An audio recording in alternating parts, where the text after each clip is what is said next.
Madalas akong tanungin, bakit ka ba bumabiyahe? Bakit ka gumigising ng maaga? Bakit ka gumagastos sa gasolina? At bakit tinatahak mo ang daan kahit hindi mo alam kung ano ang naghihintay sa'yo sa dulo? Liko ng daan, may kwentong naghihintay pa. Hangin ng kasama. Akala ng iba para lang ito sa adventure, para sa views, para sa content. Pero habang tumatagal, na-realize ko na may mas malalim pa palang dahilan sa mga to. May pangarap ako. Pangarap na ikwento ang mga totoong buhay. Mga lugar na hindi napapansin. Mga taong may kwentong dapat marinig.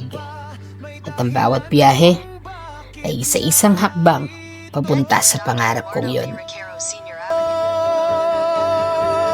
Sa isang ride papunta sa Nueva Vizcaya, may nakilala akong komunidad. Hindi sila sikat. Wala silang milyon-milyong followers. Pero may kwento silang Mga dala. baboy, kalat-kalat yan, mga tayo lang. Ganun. Hanggang sa 1980s.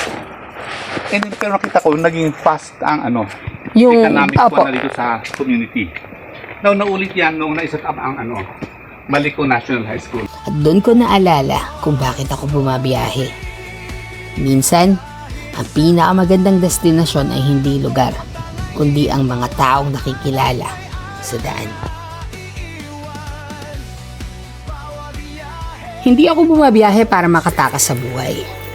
Bumabiyahe ako para mas maintindihan ko to. Sa bawat kilometro, may aral, may kwento, may dahilan. Kaya ako bumabiyahe, hindi para makarating sa destinasyon, kundi para hanapin ang mga kwentong naghihintay sa daan.